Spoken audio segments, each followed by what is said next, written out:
Here's a typical bunch of kids getting some good, healthy outdoor exercise while at school. But what will these kids do for fun when they get home this afternoon? Odds are they'll go inside to play with one of these things, a Nintendo Game Boy or an NEC Turbo Express. It's hard to find a 10-year-old boy who doesn't love to play video games. Today we'll take a look at the fascination and the technology of computer games on this edition of the Computer Chronicles.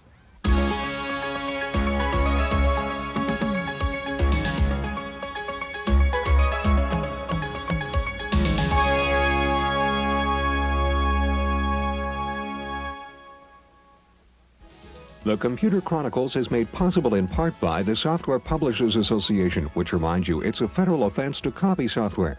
The SPA provides information on how to stay software legal. Funding is also provided by PC Connection and Mac Connection, and by Byte Magazine and Bix.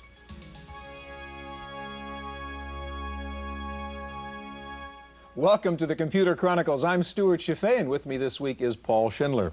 And Paul, we're playing the original video game. This is Pong in its first commercial version called Odyssey, and this goes back 14 years. And this was what a video game console used to look like. These are what the cartridges here used to look like. They weren't very complicated. This was the old controller. If you help me, though, we're going to jump ahead 14 years. And of course, this is Super Mario on Nintendo. Video games have changed quite a bit, obviously. The question when we talk about computer games and video games, I think for parents, Paul, is their concern that kids are addicted to this. What is your view? Is this a bad thing for kids to be playing this, or is there a good side to it? I think there's a little of both, Stuart. I think, like all good things, video games should be taken in moderation. I have a 9-year-old and a 6-year-old, and I strictly limit their daily game playing time. Now, we don't happen to have a video game system, so they play games on the PC and on the Macintosh. That happens to be my preference because I think it builds familiarity with the way the system operates and with the keyboard. However, this isn't to say that I think video game systems are necessarily bad, because you're still working at the human-machine interface, developing comfort, and some people even say developing reflexes. Right. All right, well, we're going to take a look at the latest technology in video and computer games, both hardware and software. We'll look at the new Nintendo competitors in the video game console market, NEC's TurboGrafx and Sega's Genesis. And we'll see the newest generation of computer games on a CD-ROM.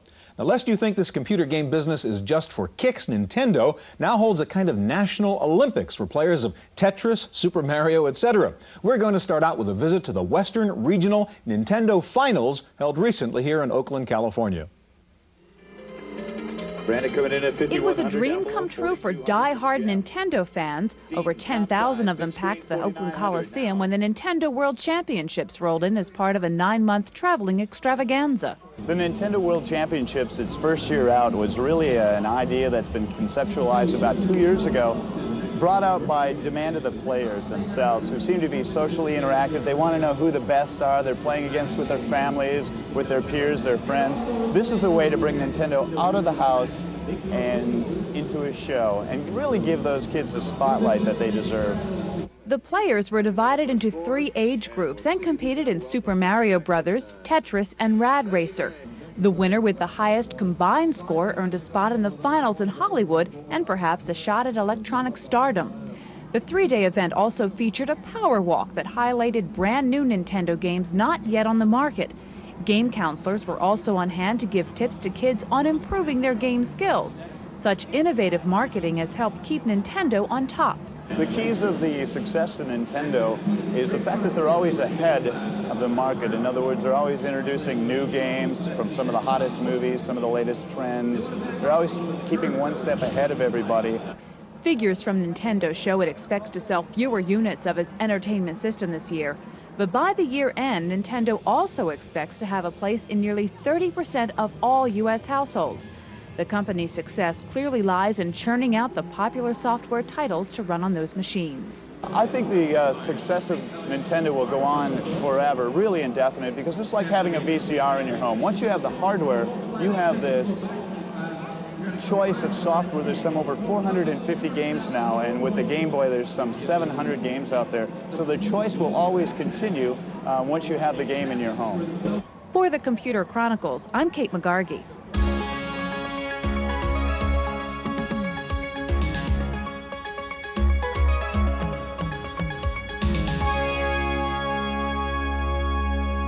Computer games can be educational, and one good example is the newest game from Maxis called Sim Earth. And here to demonstrate the game is designer Fred Haslam. Also with us to show us the latest wrinkle in game software on a CD-ROM is Dave Reardon of Cinemaware. Paul? Fred, when you're designing a game like this, how do you balance the entertainment values versus the education values? In this game, we wrote something that we wanted to write that showed a lot of the basic principles of how the planet works. And we hopefully made something that would keep people entertained in the process. All right, give us a look at Sim Earth here. Many viewers are familiar with Sim City, and I take it this is sort of the next evolution, if you will, from there. Yeah, in some ways it is. It has the same basic idea of a game without goals, a game that you can pick your own directions. Briefly, this is the planet evolving and developing from its first molten core stage. Not necessarily the planet Earth. No, not necessarily planet Earth. Although that is an option, a scenario you can play. So you can basically play this game from the creation of the planet, if you will, yes, up until modern times. Exactly. Okay. Now, eventually oceans would form on that, and then life would appear. And this is the same planet a little bit later, in the middle of the evolutionary stage. And here's a representation of all the various vegetation on the planet. Here's a representation of all the animals. And we can jump in briefly over here and look at some of the different species that have evolved. And we use a pretty standard evolutionary chart, what creatures come from what. Dinosaurs come from reptiles, birds come from dinosaurs. Okay, as you move ahead, I take it at any stage, I mean, as player, you can mess around with the variables and change things and so on. Yes, you can. You can directly interact with the planet. You could, for example, drop a meteor on something. Or put in a rainforest somewhere. Yeah, I take it you deal with some of the current environmental issues here? Yes, we do. Some of them, not all of them. So when you put in a rainforest, then the planet itself and the life interact with that, and it either grows or shrinks depending on what would actually happen under those circumstances. That's right. Now, to look over here and find where the cities are located. Oh, there they are. And on this demonstration planet, it turns out people weren't the winners, is that right? Yes, that's right. The reptiles became intelligent in this one. One of the fun alternatives to try and do is to try and pick a class of animal and make that the intelligent life. Insects, for example, is a very good one to try for. Now, this planet is developed using only bio, solar, and hydro energy, has never touched fossil fuels. And I'm going to give them free rein to use that right now. And show you. And guess what'll happen? And show you kind of what happens to the planet. So we're ticking off geologic time here now on a planet that just started using fossil fuels. Right. Actually, we're up to the point where we're going in tenths of years. And you can see the atmospheric temperature. And as you watch, it'll slowly increase. And this will have a dramatic effect on the vegetation. The yellow is desert. A little greenhouse, a little desert. Yes, and the desert will start to grow. As I said, games can be educational. We want to turn over to David now and take a look at what your newest thing from Cinemaware and explain what the hardware is so we know what we're looking at. Well, we're looking at a standard PC with a CD-ROM drive attached to it. Now, this can either be a standalone CD-ROM drive or in some of the new computers that actually include the drive. Okay, let's take a look at the game you're going to show us here. Okay, the first thing we're going to see here is the title screen. This is Defender of the Crown. This is our Robin Hood story. Right. Cinemaware basically takes our favorite movies and makes interactive versions out of them. In this particular one, you're trying to become the King of England. Okay. Now, the thing that you'll see first is, and hear first really, is that this is a full orchestral score coming off of the CD-ROM. We went back and actually orchestrated the whole thing for this version, and the music is quite spectacular. I'll just click through this quickly now. Now, you get to choose to be one of these 4 knights, if I can get the mouse up here. And then he will respond. Sword and lance shall bring the Norman dogs to heel. That's also coming off the CD-ROM too. You get the voice of the character, which is really key to making it movie-like. Now here's a little storytelling. Forest, you were greeted by your old friend Robin of Locksley. Many years have passed since you served with Robin. So there's our friend Robin, and he will come to our aid 3 times in our search to become the king. Now you can form alliances and you can attack other castles and so on. What about the action part here? Well, we're going to get to that right here. Guys? Sure. Okay. Now here's the map of England. You see the existing castles. You also see your resources. And then I'm going to have some options here. Now you can see I can hold a tournament, go raiding, and so on. So I think the first thing I'll do is I'll gather everybody and hold a tournament here. So Are you picking up some of the video from the CD-ROM as well? Well, all the computer code is on the CD-ROM, I that's see. correct. Yeah, so we have better animations like this. Then you'll see the trumpeteers come in here with a big fanfare. And I'm just going to click through this so that we can get to the thing. Now here we are, Wolfric is a decent jouster. And we're going to pick an opponent. The tournament begins. Again, the animation is a lot better than we can do because we just have more space on the disc. I'm going to pick Edmund here, and we're jousting for land instead of, or for fame rather than instead of land. And now you're going to see the movie shot of him riding out. This is us. Little establishing shot. Yeah, there. little establishing shot. And then we're going to cut to the player's point of view on the horse for the actual joust. Now, see, I have control of the lance here. That's your mouse and movement. that's my mouse movement, Yeah, and yeah. he's. And let's. Oh, I think he got me. I think it does look like you missed him. I'm toast. Yeah. And then you'll hear a little audio feedback here about how you did. Thus ends your day in the lists of Ashby. You were not champion, but your deeds will be remembered. Leaving for home, you vow to bring glory to your name. That's great. So that's Defender of the Crown CD-ROM version. That's correct. All right. Well, there's no question that kids are fascinated by video games and computer games, but why? Well, we went to a video game arcade to find out. The road to success is a bumpy ride fraught with complicated twists and turns. But ask any of the kids here why they play, and the answer they give is simple. It's pretty fun. It's kind of hard, though. I just like playing it in school. It's fun, like, because you're like playing basketball and you can punch each other and everything. This video game arcade in Mountain View, California is typical of those scattered around the country. Children pile in shortly after noon on weekends to match wits with an electronic bad guy. For about 75 cents, they shoot, punch, and hammer their way to victory. The store manager says it's a way for the youngsters to unwind. The adult goes out, he socializes, he relaxes with his friends. When they come here after school, relieves tension, and they're able to have fun. The child needs a place to vent frustration, and it's better to vent the frustration playing one of these games than to go out and vent the frustration on a pier and end up maybe in trouble with the local authorities, and that we don't want. This arcade boasts about 60 game consoles, and it rakes in over 2,000 tokens every week. That's 25 cents per token, but not all of that money comes from the kids. The kids come here and they can do practically anything, and I'm a grown man and I can't do this. And it frustrates me, but it's a lot of fun, you know. The arcade occasionally uses gimmicks like a birthday or retirement party to pull in customers. But what could be the real reason they come to play video games at an arcade? I'm kind of bored of my Nintendo. For the Computer Chronicles, I'm Kate McGargy.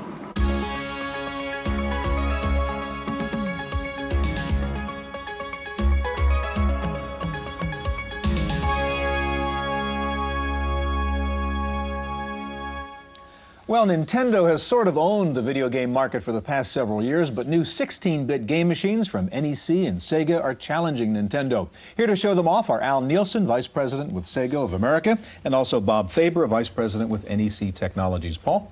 Al, help us understand the differentiation between these game systems and the same games played on PCs. What are the relative advantages of playing a game on a game system? Well, the important thing is that the game systems really are optimized. We've built the graphic chips to really work well with games in terms of moving objects quickly around on the screen, really increasing the resolution of what you can do, the mixing of colors, really putting them all together on a more optimized basis. So you're throwing all the processing power into doing one particular task. All right, speaking of which, you've got a couple games up there on your Genesis machine, and I guess what our viewers are interested in is how this is really better than what they've seen before. So if you can sort of focus on that as you run through a couple of games. Well, the first game I have here is Michael Jackson's Moonwalker, which was actually designed by Michael himself. The important thing was really trying to make his animation-like quality, cartoon-like quality in a video game, not small moving characters. Show you what we've been able to do, and really, first of all, it's a new genre of video game, dance video games, or music video come to life. We put the quarter in and we start off here in the video game. Does 16-bit give you more detail, faster motion, better music, all of the above? Yeah. And first of all, you have real digitized voices. Michael's here is trying to save these kids who've been kidnapped. Listen to one of the girls. There she says, Michael. It's an actual digitized voice in the game. Michael's moves. First of all, the characters are much, much bigger, much more highly detailed. in terms of the types of things that you can go and do. Look at the backgrounds, very, very detailed. And of course, you really do recognize the personality of it. If you didn't tell me who that was, I could recognize that's Michael Jackson. It's not hard to tell that that's Michael. But all the fun things that you can go and do. One of the things that we've done in one of our commercials is really take Michael's videos and put Michael videos together with the game to show how realistic they are. Look at this guy here taunting Michael with the pool cue. You know he's bad and he's after him. You can't do that on an 8-bit system. In terms of pricing, what's the console cost and what do the cartridges cost each? The cartridges are $49.95 on average. The Genesis system here costs $189.95 for the game. Okay, we have one more game we have time to take a look at. If you Sure. could switch that over there, Al. The one game that we have is Mickey Mouse starring in the Castle of Illusion. Is this the first Disney character in a video game? Yes, on the 16-bit system. He has been on other video game systems over the years. But the important thing is this really demonstrates the capabilities of what you can go and do with the 16-bit system. Here's Mickey Mouse, and if you take a look, he really looks exactly like himself. We haven't gone and sacrificed any of the detail on the character at all. Is this new this year? This is brand new. It just started shipping within the last couple of weeks. And I want to show you just some of the wonderful animation here of Mickey. He's just walking along, and then the beautiful, brilliantly colored backgrounds as he walks in and the game begins. Here he is. So you're playing off the Disney animation heritage here. Exactly. Yeah, that's pretty classic. Now watch this. backgrounding, There he is, and he's just, waiting for it. One of his old moves from the cartoon. Yeah. Exactly. Yeah. Now, he's pretty close to the edge there. Let's see, he might have a little problem. Uh-oh! Oh, look at the emotions on his face. Yes. That's what's really making the difference between this generation of video game system and the generation... Yeah, and the relative depth of that background, too. All right, you've shown us what 16-bit can do. I want to move over to Bob now and take a look. You've got a CD-ROM player, not a CD-ROM, but a CD player, in fact. Compact disc player hooked up to your NEC unit. We want to take a look at what additional capabilities that adds to a video game. What you're able to do with the CD player that's never been able to be done before is increase the graphical content and also have real live music, digital music and voice equivalent to what would be on a CD or on a video disc for graphics. So the whole game is coming off the CD. I mean, the graphics, the code, the music. That's right. We use the CD instead of a cartridge as the storage medium for the gameplay, and that comes off immediately into the system. And then the data for the music and for the voice and for the animation comes down in a streaming path from the disc. And what's that extra interface box cost? Is that very expensive to get into this? Assuming you already own a CD player. Well, you have to buy the CD player to go with the system. Right. It's $399. All right, I see the game is up here. And describe what's going on here. East, the ideal utopia. This is the introduction of the world East. And what's revolutionary about it is that we're able to have, as you can hear in the background, a real description from a person who brings the player into the game and into the world, and brings them in and gives them the sense of realism and the sense of a real community that hasn't existed before. So you've got a storybook reader here, which obviously you can't put on a cartridge. Exactly. Yeah. How much is the game? The game itself is $60 retail. And I guess you got pretty sophisticated graphics coming off that. They're coming off the CD also? That's right. They come directly off the CD. To the empty abyss of infinite. This is an adventure game? It's an adventure role-playing game. What it really does is push the technology of interleaving data and audio together. It's pushing the pioneer area. Are there many titles out now on the CD form for the NEC? We have 6 titles out now on the CD, and we'll have, beginning next year, 1 a month or more. Bob, we have just about a minute left, and I know you have one other cartridge, it's got a standard 16-bit game. If you could show us what that looks like on your NEC console. The second game is called Bonk's Adventure, and it's a real hit game. It's one of the biggest games of this year. Bonk is a lovable character, and again, he's taken advantage of the 16-bit Rather than a graphics. crude, faceless creature, what we have here is somebody that, in the same sense as a Warner Brothers Daffy Duck cartoon, shows some facial personality. That's right. He's got a real personality. You'll see what happens when he gets hit. His eyes get big. He uses his head. He's a cave dude whose only weapon is his head. Yeah, so really watching this, I mean, you're looking at, if you don't mind, a kind of Mario kind of thing, only but with more personality, more characters, which you're able to get in here with. That's with right. The 16 more bits. realism, more depth, greater colors. Okay. Guys, thank you very much. Well, what is the best game system, and should you let your kids play them? Well, we'll ask an expert in just a moment, so stay with us.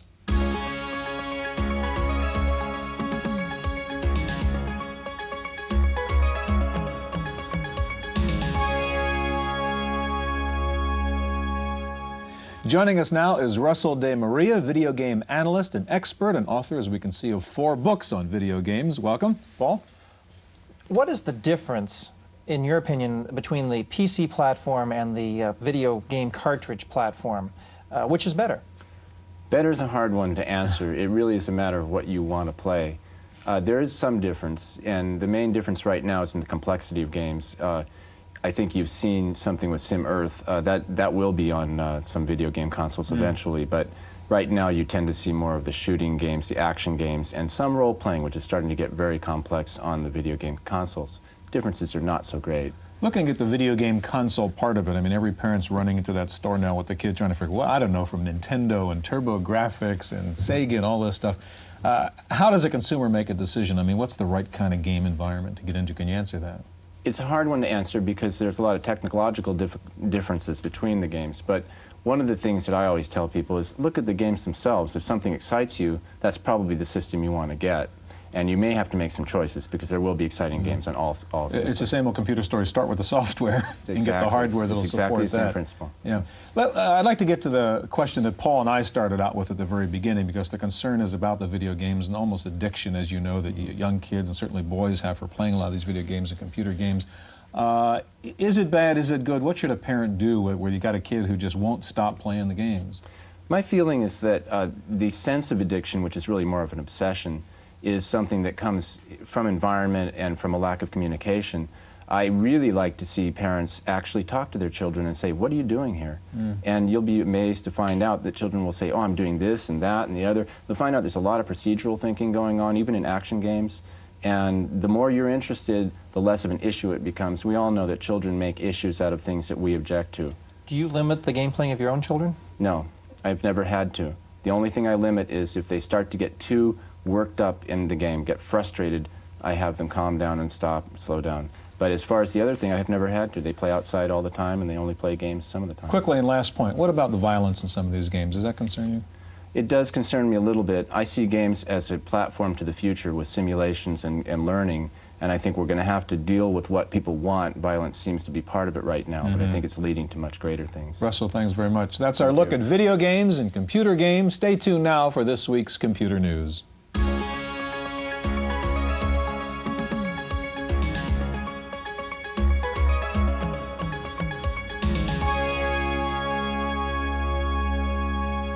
In the random access file this week, rumors are flying that Apple Computer will introduce several laptops in 1991, including a 7-pound color system. The lightweight portable is to be based on Motorola's 68030 processor and will have 8-bit color video technology. 7 major computer manufacturers, including Tandy, Fujitsu, and AT&T, are attempting to set a de facto standard for multimedia by releasing similar systems that support multimedia extensions to Microsoft Windows. The announcement means improved hardware support for a clearly defined multimedia platform. This should make it easier for software developers to create multimedia applications. Motorola's 68040 microprocessor is finally available. The million-transistor chip has been delayed almost a year. The 68040 chip has been plagued by technical difficulties, particularly with the multiprocessor functions. At the same time, Next Computer has started volume shipments of its 68040-based Next Station and the new Next Cube machine. 040 upgrade boards are also available for users of 030-based Next computers. Taking a look at this week's top 10 software titles for the Macintosh, Mac Connection reports that After Dark is in the #1 spot, followed by Disk Doubler. In 3rd place is Adobe Type Manager, and Semantic Sam is 4th. And in 5th place is Quicken for the Mac. Rounding out the top 10 are Correct Grammar, Mac Utilities, Microsoft Word, Where in Time is Carmen Sandiego, and Suitcase 2. Apple is trying to fix a bug that slows performance of complex applications in several Macintosh models. The bug is in all models of the Mac 2CI, 2SI, 2FX, and LC. Apparently, it only affects applications that place unusually high demands on the Mac memory manager. Toshiba plans to market several versions of a high-speed notebook computer with a processing speed 3 times faster than those currently available. They will feature a fluorescent side-lit display for greater brilliance. Toshiba also plans to introduce a new laptop with an advanced color display in the first quarter of 1991.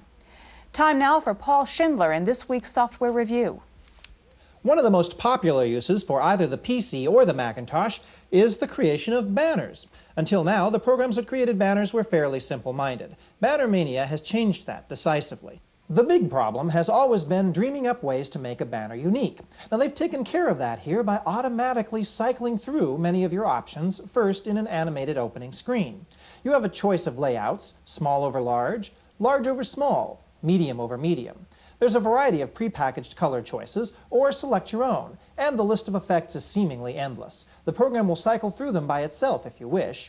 If the program gets close to what you want, lock down one aspect and just allow the others to change. You have the choice of a variety of fonts as well as a variety of effects within the fonts. Both the effects and the font list are so long they run off the bottom of the screen. There's also a number of ready-made banners as well.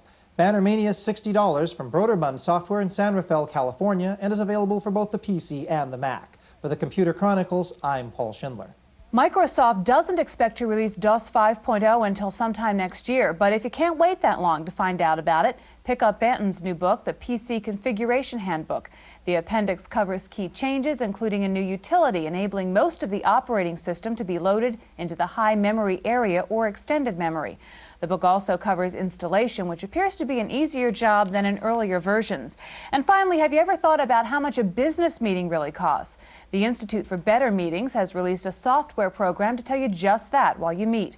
The product, called the Meeting Meter, looks like an old-time taxi meter on your PC and updates the total fare every 1/10 of a minute. The fare is based on the meeting participant's actual or estimated salary. A budget can be preset, activating an alarm when the meeting has run out of money. And that's it for this week's Computer Chronicles. I'm Kate McGargy. The Computer Chronicles is made possible in part by the Software Publishers Association, which reminds you it's a federal offense to copy software. The SBA provides information on how to stay software legal. Funding is also provided by PC Connection and Mac Connection, and by Byte Magazine and Bix. For a transcript of this week's Computer Chronicles, send $4 to PTV Publications, Post Office Box 701, Kent, Ohio 44240. Please indicate program date.